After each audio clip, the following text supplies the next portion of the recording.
మహాదేవుడును మన రక్షకుడునైన యేసుక్రీస్తు ప్రశస్తమైన నామంలో మీ అందరికీ నా హృదయపూర్వక వందనాలు తెలియచేస్తూ ఉన్నాను. మనం ద్వితీయోపదేశకాండం 6వ అధ్యాయం 5వ వచనాన్ని చదువుకుందాం. నీ పూర్ణ హృదయముతోను, నీ పూర్ణ ఆత్మతోను, నీ పూర్ణ శక్తితోను నీ దేవుడైన యెహోవాను ప్రేమింపవలెను. ప్రార్థన. తండ్రి, నీకే వందనాలు స్తుతులు చెల్లిస్తూ ఉన్నాం ప్రభా. ఈ యొక్క ప్రార్థన ద్వారా ఈనాటి వాక్య ధ్యానాన్ని ప్రారంభించుకుంటూ ఉండగా నీవే నీ ఆత్మ సహాయాన్ని మాకు అనుగ్రహించండి. బోధించువాడు దేవోక్తులు బోధించినట్లుగా బోధించాలని నీ వాక్యం సెలవిస్తూ ఉంది. అది ఏ విధంగా నీ వాక్యాన్ని నీ బిడ్డలకు అర్థమయ్యే విధంగా బోధించాలో అలాంటి సామర్థ్యముతో నన్ను నీవు నింపండి. విన్నవారికి నైనా మేలు కలిగించే విధంగా, వారి హృదయాలు ఆదరించే విధంగా, ప్రోత్సహించబడే విధంగా, నీ కోసం స్థిరబుద్ధితో జీవించే విధంగా నీవు సూటిగా తేటగా నీ బిడ్డలతో మాట్లాడమని యేసు నామంలో అడిగి వేడుకుంటున్నాం తండ్రి, ఆమేన్. మనం చదివినటువంటి వాక్యంలో నీ పూర్ణ హృదయముతోను, నీ పూర్ణ ఆత్మతోను, నీ పూర్ణ శక్తితోను నీ దేవుడైనటువంటి యెహోవాను ప్రేమింపవలెను అని వాక్యం సెలవిస్తూ ఉంది. మనం ఇంతకు ముందు వాక్యంలో దేవుడు మనల్ని ప్రేమించి మన కోసం ప్రాణం పెట్టాడు అని, ప్రేమ అంటే ప్రాణము పెట్టే అంత బలమైనది అని మనం నేర్చుకున్నాం. ఈ రోజున మనల్ని ప్రేమించి మన కోసం ప్రాణం పెట్టిన దేవుణ్ణి పూర్ణ హృదయముతో, పూర్ణ ఆత్మతో, పూర్ణ శక్తితో మనము ప్రేమించాలి. మనకి మికా గ్రంథము 6వ అధ్యాయం 8వ వచనంలో, మనుషుడా ఏది ఉత్తమమో అది నీకు తెలియచేయబడి ఉన్నది. న్యాయముగా నడుచుకొనుటయు, కనికరమును ప్రేమించుటయు, దేన మనస్సు కలిగి జీవించుటయు, ఇదే కదా దేవుడు నీ యొద్ద నుండి కోరుకుంటున్నాడు అని ప్రవక్త అయిన మికా ద్వారా దేవుడు మనతో మాట్లాడుతూ ఉన్నాడు. అంటే ప్రతి వివాహం చేసుకోవాలి అనుకునే అమ్మాయి, తాను వివాహం చేసుకునేబోయేటటువంటి అబ్బాయి మంచి ఉద్యోగం కలిగి ఉండాలి అని, అందచందాలు కలిగి ఉండాలి అని, ఎత్తుగా ఉండాలి అని, లేక ఈ విధంగా ఆ విధంగా ఉండాలి అని కొన్ని ఆలోచనలు కలిగి ఉంటారు. అలాగే ప్రతి యవనస్తుడైనటువంటి అబ్బాయి కూడా తాను వివాహం చేసుకునేబోయే అమ్మాయి అందంగా ఉండాలి అని, మంచి విద్యను అభ్యసించిన అమ్మాయి అయి ఉండాలి అని, వినయము కలిగినటువంటి అమ్మాయి ఉండాలి అని, ఈ కొన్ని విధాలైనటువంటి విషయాలను ఆమె దగ్గర నుండి ఆశిస్తాడు. అలాగే వరుడైనటువంటి యేసుక్రీస్తు వారు, వధువై ఉన్నటువంటి సంఘము కూడా ఆయనను ప్రేమించేటటువంటి వారిగా ఉండాలి అని ఆయన ఆశపడుతూ ఉన్నాడు. పౌలు అంటాడు, క్రీస్తు ప్రేమ మమ్మల్ని బలవంతము చేస్తూ ఉంది. ఏమని బలవంతం చేస్తుంది?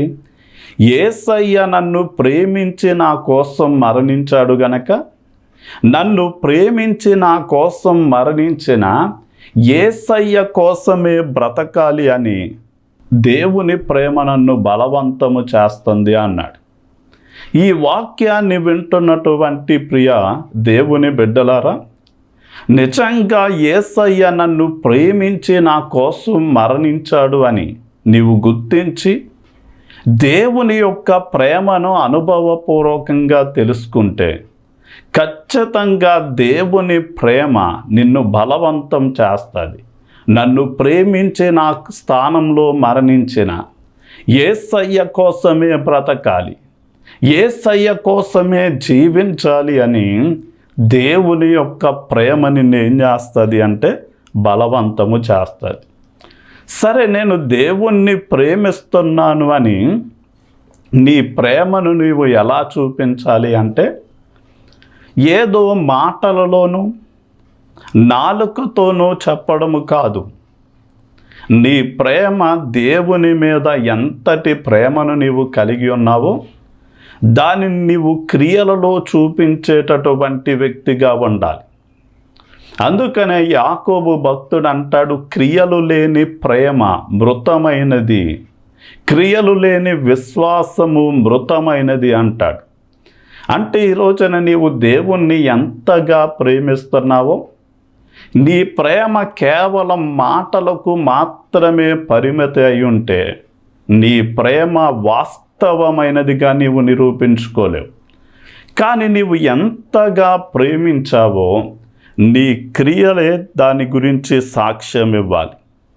ఉదాహరణకి యెహోషువ గ్రంథం 24వ అధ్యాయం 15వ వచనంలో యెహోషువ ఇశ్రాయేలీయుల పెద్దలందరినీ కూడా పోగు చేసి ఒక సమావేశం, మీటింగ్ని ఏర్పాటు చేసి అంటాడు, ఇదిగో మీరు ఎవరిని సేవించాలనుకుంటారో సేవించండి. మీ పితరుడైనటువంటి అబ్రాహాము, ఇస్సాకు, యాకోబులు నది అద్దరని జీవించారు చూడండి. అక్కడ వారు పూజించిన వారి దేవతలను మీరు పూజించాలనుకుంటున్నారు. ఇప్పుడు మీరు వచ్చారు చూడండి కనాను దేశం.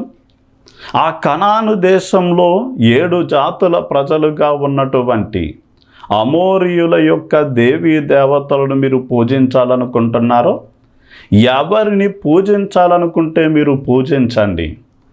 నేను నా ఇంటి వారు యెహోవాను మాత్రమే సేవించదము అని ఈ యొక్క యెహోషువ సెలవిస్తూ ఉన్నాడు.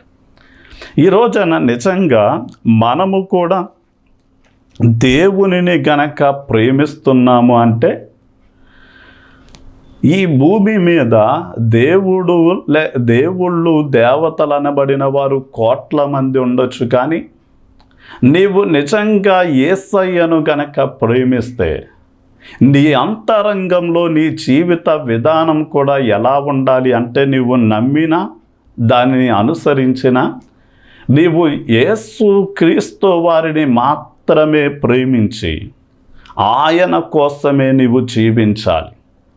నా చిన్ననాటి తనంలో 7-8 సంవత్సరాల వయసులో కిడ్నీలు పాడైపోయి బ్రతకడు ఈ అబ్బాయి అని చెప్పినప్పుడు మా అమ్మగారు లేక 3 అమ్మాయిల తర్వాత పుట్టిన నా కుమారుడు మరణిస్తే నేను దాన్ని తట్టుకోలేను అని ఏడుస్తూ ఉన్న సమయంలో అమ్మమ్మ గారు బ్రతికి ఉండగా చెప్పిన మాటలు ఆమెకు గుర్తొచ్చాయి. అమ్మ, నిజమైనటువంటి దేవుడు యేసు క్రీస్తు వారు నీకు బాధ కలిగినప్పుడు, నీకు నష్టము కలిగినప్పుడు, నీకు సమస్యలు వచ్చినప్పుడు యేసు క్రీస్తు వారిని గనక నీవు నమ్మగలిగితే ఆయన నిన్ను సమస్త పరిస్థితుల నుండి కూడా విడిపిస్తాడు, నిన్ను లేవనెత్తుతాడు, నీకు సహాయం చేస్తాడు అనే మాట ఆమెకు జ్ఞాపకానికి వచ్చి నేను పడుకున్న మంచము దగ్గరే మోకరించి ప్రార్థన చేస్తుంది. నీవు నిజమైనటువంటి దేవుడు అని నా తల్లి చెప్పింది. నా కుమారుని గనక బాగు చేస్తే నా జీవిత కాలం అంతటిలో నిన్నే నమ్ముకుంటాను, నీకోసమే బ్రతుకుతానని తీర్మానం చేసుకో. దేవుడు అద్భుత రీతిగా నేనున్న హాస్పిటల్ గదిలోనికి దిగివచ్చి నన్ను ముట్టి నీ కుమారుడు చనిపోడు, బ్రతుకుతాడు అని ఒక కలగా దర్శనంలో ఆయన చెప్పి వెళ్ళిపోయాడు. అప్పటి నుండి ఎలాంటి ఆపరేషన్ జరగకుండానే దేవుడు సంపూర్ణమైన స్వస్థతనిచ్చాడు.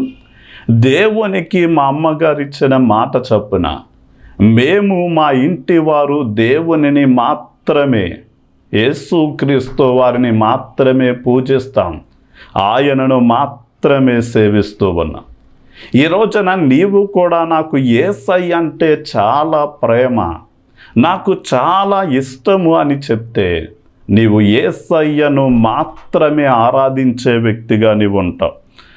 ఇక యెజ్రా గ్రంథం మనం 7వ అధ్యాయం 10వ వచనాన్ని కనుక మనం చూడగలిగితే, యెజ్రా గ్రంథం 7వ అధ్యాయం 10వ వచనం. యెజ్రా యెహోవా ధర్మశాస్త్రమును పరిశోధించి దాని చొప్పున నడుచుకొనుటకును ఇశ్రాయేలీయులకు దాని కట్టడలను విధులను నేర్పుటకును దృఢ నిశ్చయము చేసుకొనెను. మనం దేవునిని ప్రేమిస్తున్నాము అంటే ఒకటి, ఆయనను మాత్రమే దేవుడిగా ఆరాధిస్తూ ఆయనను మాత్రమే అనుసరించే వారిగా ఉండాలి. రెండవదిగా మనము దేవునిని పూర్ణ హృదయంతో, పూర్ణ ఆత్మతో, పూర్ణ శక్తితో ప్రేమించేవారమైతే మన జీవితంలో ఒక తీర్మానం ఉండాలి. అది యెజ్రా చేసుకున్నాడు. నేను యెహోవా ధర్మశాస్త్రమును పరిశోధించాలి. రెండవదిగా దాని చప్పున నేను నడుచుకోవాలి. మూడవదిగా దాని గురించి ప్రజలకు నేను బోధించాలి, నేర్పించాలి అని ఒక దృఢమైనటువంటి నిశ్చయము చేసుకున్నాడు. అందుకనే యోహాను సువార్తలో యేసయ్య అంటాడు, ఎవడైనను నన్ను ప్రేమిస్తే వాడు నా ఆజ్ఞలను గైకొంటాడు అన్నాడు. మనము దేవుని ఆజ్ఞలను గైకొనడం ద్వారానే దేవుణ్ణి ఎరిగి ఉన్నాము అని మనము చూపించగలం. కానీ దేవుని వాక్యాన్ని చదివి, దేవుని వాక్యాన్ని విని దాన్ని అనుసరించకుండా నేను దేవుణ్ణి ప్రేమిస్తున్నాను అని ఎవరైనా చెప్తే అది అబద్ధం, అది ఏ మాత్రము కూడా వాస్తవము కాదు అని మనం తెలుసుకోవాలి. అంటే ఎవరైనా ప్రాణ స్నేహితులుగా ఉంటే, ఎవరైనా సరే ప్రేమికులుగా ఉంటే వారు ఒకరిని ఒకరు చూసుకోకుండా, ఒకరితో ఒకరు మాట్లాడుకోకుండా, ఒకరితో ఒకరు కలుసుకోకుండా ఎన్నడూ కూడా ఉండలేరు.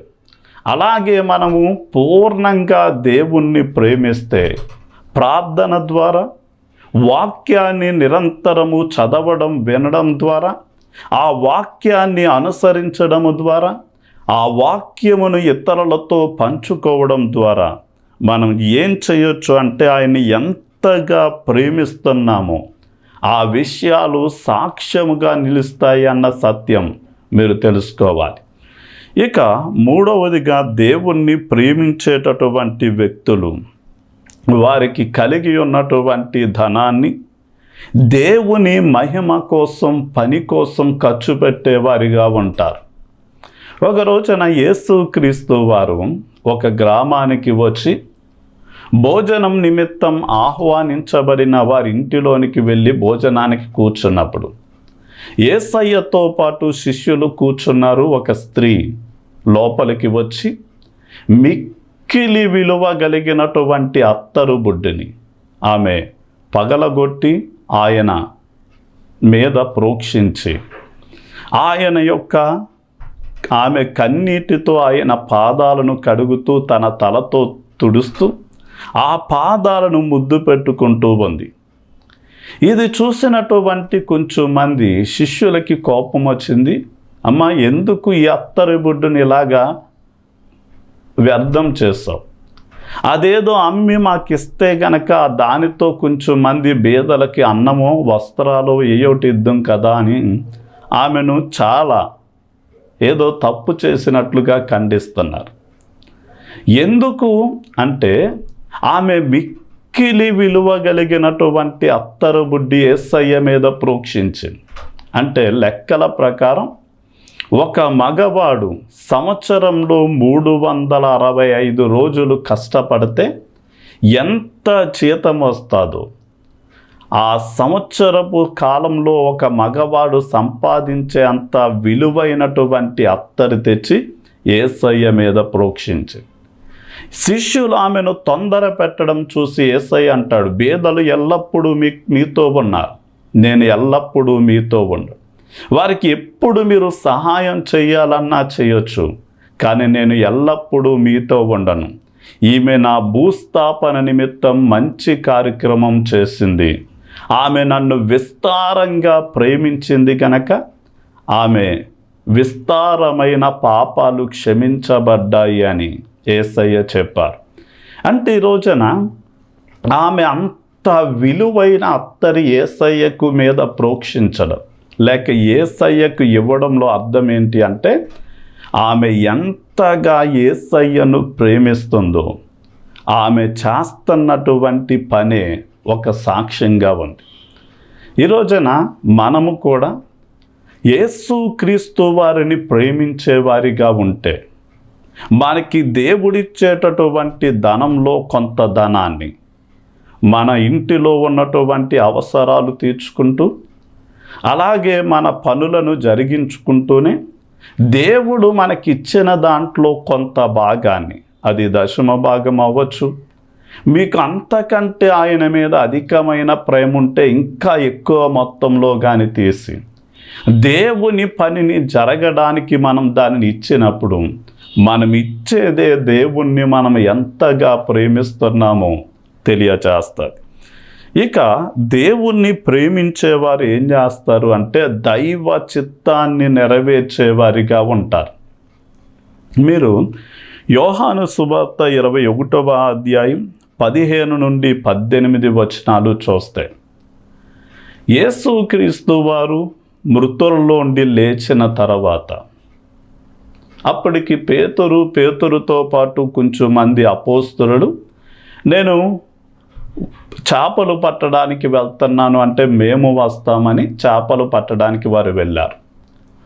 రాత్రంతా వలలు వేశారు కానీ ఒక్క చేప అయినా పడలేదు. ఈలోగా తెల్లవారుతూ ఉంది. ఆ సరస్సు తీరమున ఒక వ్యక్తి నిలబడ్డాడు. అంటూ ఉన్నాడు, పిల్లలారా, తినడానికి ఏదైనా మీ దగ్గర ఉందా అన్నప్పుడు, అయ్యా మా దగ్గర ఏమీ లేవు, రాత్రంతా కష్టపడ్డాం కానీ మాకేమీ దొరకలేదు. అయితే మీ కుడి వైపున వల వేయండి అన్నాడు. వారు వేసిన వెంటనే విస్తారమైన చేపలు రాసపడేసరికి వెంటనే పేతురు దగ్గరున్న శిష్యులకి అర్థమైంది, ఆయన ఎవరో కాదు, ప్రభు అయిన యేసు అని. త్వరగా ఆ దోణెను వలలను ఒడ్డుకు లాక్కొని వచ్చి వారు యేసయ్య దగ్గర కూర్చున్నారు. అప్పటికే యేసయ్య ఆ వారితో మాట్లాడుతూ, పేతురు, నీవు నన్ను ప్రేమిస్తున్నావా అన్నాడు. అవును ప్రభువా, నేను నిన్ను వీరందరికంటే అధికంగా నిన్ను ప్రేమిస్తాను, అయితే నా గొర్రెలను కాయి అన్నాడు. మరలా అంటాడు, పేతురు, నీవు నన్ను అధికంగా ప్రేమిస్తున్నావా అంటే, అవును ప్రభువా, నేను నిన్ను అధికంగా ప్రేమిస్తున్నా, అయితే నా గొర్రె పిల్లలను మేపు. మరలా అడుగుతాడు, పేతురు, నీవు వీరందరికంటే అధికంగా నన్ను ప్రేమిస్తున్నావా అంటే, అవును ప్రభువా. మూడవసారి అడిగినందుకు కోపగించుకుని లేక విసుగు చెంది, హృదయాంతరంగాలు ఎరిగిన వాడవు గనక నీకు తెలుసు ప్రభువా, నేను వీరందరికంటే అధికంగా నిన్ను ప్రేమిస్తున్నాను అన్నాడు. అయితే నా గొర్రెలను కాయి అని చెప్తూ ఉన్నాడు. అంటే చేపలు పట్టేటటువంటి పేతురుని ఆత్మలను పట్టే, మనుషులను పట్టే జాలరులుగా యేసయ్య చేస్తాయి. మరలా యేసయ్య మరణించి తిరిగి లేచే సమయంలో ఈ పేతురు మరలా చేపలు పట్టడానికి వెళ్ళిపోయాడు. అంటే నిజంగా యేసయ్యను మనము గనక ప్రేమిస్తే, దేవుని కంటే మన పనులను అధికంగా ప్రేమించి మన పనుల్లో కొనసాగితే మనము దేవుణ్ణి ప్రేమించేవారము కాదు. అందుకనే యేసయ్య ఈ పేతురుతో నా గొర్రెలను కాయి మేపు అని చెప్పినప్పుడు, యేసయ్యను ప్రేమించినటువంటి పేతురు అప్పటి నుండి పూర్తిగా తన వలలను దోణెలను వదిలిపెట్టి యేసయ్య చిత్తము ఉద్దేశాలను జరిగించడానికి దేవుని పనిలో కొనసాగాడు. ఈ రోజున మనం మన పనులను మాత్రమే చేసుకునేవారిగా కాదు, మన పనులను మనం చేసుకుంటూనే దైవజనులతో కలిసి దేవుని పని చేయడంలో మన వంతుగా మనము సహకరించాలి. అందుకనే మనము దేవుని పని చేస్తే దేవుడు మన పని చేస్తాడు అని మనం తెలుసుకోవాలి. మనం పౌలు గారు ఎంతగా దేవుణ్ణి ప్రేమించి ఆయన పనిలో ఉన్నాడు అంటే అంటాడు, బ్రతుకుట క్రీస్తే చావైతే మేలు అన్నాడు. అంటే నా బ్రతుకు మూలముగానైనా చావు మూలముగానైనా యేసు క్రీస్తు వారు నా దేహమందు గణపరచబడాలి అని కోరుకున్నాడు. అంటే నేను బ్రతికి ఉన్నానా? దేవుని పని అంటే ఈ సువార్త ప్రకటిస్తూ అనేకమైన ఆత్మలను సంపాదించి అనేక సంఘాలను నా ఉత్తరాల ద్వారా బలపరిచి దేవుని సేవను మహిమపరుస్తాను అన్నాడు. ఒకవేళ చావవలసి వచ్చిందా? నేను యేసు క్రీస్తు వారి సువార్త నిమిత్తం చెరసాలలో నేను బందీగా ఉన్నా సరే, నేను ఆయన కోసం చంపబడడం ద్వారా కూడా నా ద్వారా దేవునికి మహిమ కలగాలి. అంటే బ్రతికినా చనిపోయినా నా ద్వారా దేవునికి మహిమ రావాలి అని ఎంతో త్యాగపూరితంగా దేవుని కోసం జీవించారు. అంటే ఈరోజు నేను దేవుణ్ణి ప్రేమిస్తున్నాను అని నీవు ఎలాగా దేవుని కోసం బ్రతకాలో ఒక్క విషయం చెప్పి నేను నా మాటల్ని ముగిస్తాను. ఆంద్రేయ అనేటటువంటి అపోస్తులుని ఒక ప్రాంతంలో సేవ చేస్తూ ఉన్నందుకు ఆయన్ని పట్టి బంధించి సిలువ మరణం వేసి చంపాలి అని అతనికి శిక్షను వేశారు. సరే, ఆ రోజున సిలువను నేలలో పాతారు. అతన్ని సిలువకి వేయడానికి తీసుకొస్తూ ఉన్నారు. ఈలోగా అనేక మంది గుంపు కూడి ఆ రాజుగారు చక్రవర్తి అందరూ చూస్తూ ఉండగా వాళ్ళు అనుకున్నారు, ఇతడు సిలువను చూసేసరికి భయకంపితుడైపోతాడు అని భావించారు. కానీ ఈ యొక్క ఆంద్రేయ ఒక వీరుడు వలె ఆ సైనికులతో పాటు నడిచొస్తూ సిలువను చూసిన వెంటనే అంటాడు, ఓ సిలువ, నేను నిన్ను ప్రేమిస్తున్నాను, నేను నీ మీద మరణించడానికి సిద్ధంగా ఉన్నాను అని ఆ సిలువను గురించి మాట్లాడుతూ ఉంటే అతడు కనుపరిచిన ధైర్యము చూసిన అనేక మంది ఆశ్చర్యపోయారు. అంటే ఈ రోజున యేసుక్రీస్తు వారు నన్ను ప్రేమించి నా కోసం మరణిస్తే, నన్ను ప్రేమించి నా కోసం మరణించిన యేసయ్య కోసం మనము జీవించాలి.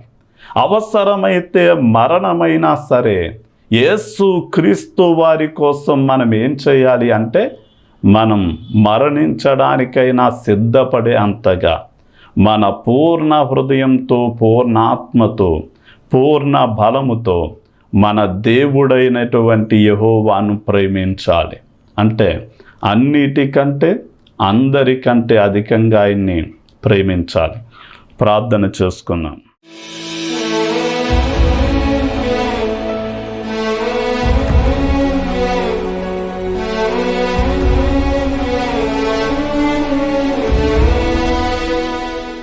తండ్రి, నీకే వందనాలు, స్తుతులు చెల్లిస్తూ ఉన్నాం నాయన. ఎందరైతే ఈ మాటలు వింటూ ఉన్నారో పూర్ణ హృదయంతో, పూర్ణ ఆత్మతో, పూర్ణ బలముతో నీ దేవుడైన యెహోవాను ప్రేమించాలి అని మీరు సెలవిచ్చారు.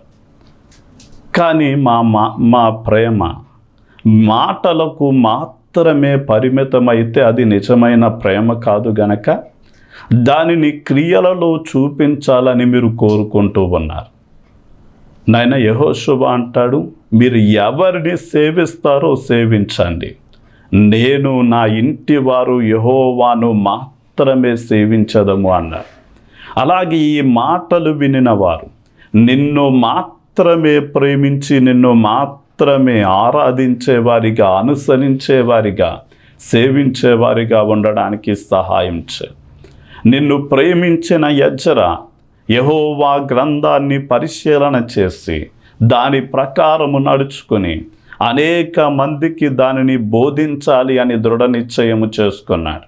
అలాగే నీ బిడ్డలు నీ వాక్యాన్ని శ్రద్ధగా విని హృదయం అనే పలక మీద వ్రాసుకొని ఆ మాటల ప్రకారము జీవించి నాయన నిన్ను నిన్ను పోలి బ్రతికే వారిగా మీరు ఉంచండి. అలాగే నిన్ను మిక్కిలిగా ప్రేమించిన ఆ స్త్రీ తన విలువైనటువంటి అత్తరు బుడ్డుని నీ మీద ప్రోక్షించినట్లుగానే మీరు మాకిచ్చే దానిలో కొంత నీ పని నిమిత్తం హెచ్చించే బిడ్డలుగా నీ బిడ్డలను మీరు ఉంచండి.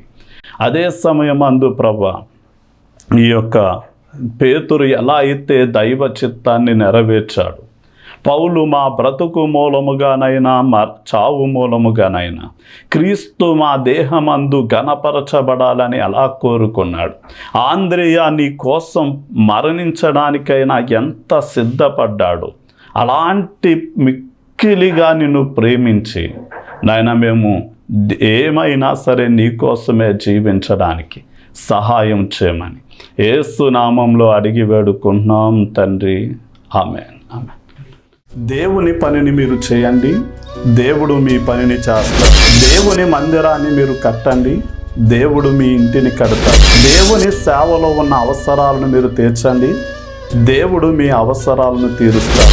వాయిస్ ఆఫ్ జీసస్ సేవ్స్ అనే ఈ భారభరితమైన టీవీ పరిచర్య యేసు క్రీస్తు వారి రాకడ వరకు కొనసాగునట్లు మీ వంతుగా స్పాన్సర్ చేయవలసిందిగా కోరుతూ ఉన్నాను. నెలకి 2,000 రూపాయలు, 3 నెలలకి 6,000 రూపాయలు, 6 నెలలకి 12,000 రూపాయలు ఖర్చు అవుతుంది. దేవుడు మిమ్మల్ని ప్రేరేపిస్తే మీరు మా పరిచర్యకు సపోర్ట్ చేయవలసిందిగా కోరుతూ ఉన్నాం. అత్తిలిలో ప్రేయర్ రూమ్ నిర్మాణం చేయాలని ఆశిస్తూ ఉన్నాం. దీనికి దాదాపుగా 50,000 రూపాయలు ఖర్చు అవుతుంది. కనుక దేవుడు మిమ్మల్ని ప్రేరేపిస్తే గనక ఈ ప్రేయర్ రూమ్ నిర్మాణం కోసం మీరు సహకరిస్తే మీ కుటుంబం, మీరు చేసే ఉద్యోగం, వ్యాపారం అన్ని ప్రయత్నాల్లో మీకు జయం కలగాలని ప్రార్థిస్తాం. రైలింగ్లో ప్రస్తుతం ఉన్న చిన్న మందిరం వచ్చిన విశ్వాసులకు సరిపోవటం లేదు. ఒక పెద్ద స్థలాన్ని తీసుకోవాలని ఆశపడుతూ ఉన్నాం. అయితే గజం 5,000 రూపాయల రేట్లో ఉంది. మీ వంతుగా దేవుడు మిమ్మల్ని ప్రేరేపిస్తే కొన్ని గజాల స్థలానికి మీరు స్పాన్సర్ చేయవలసిందిగా కోరుతూ ఉన్నాం.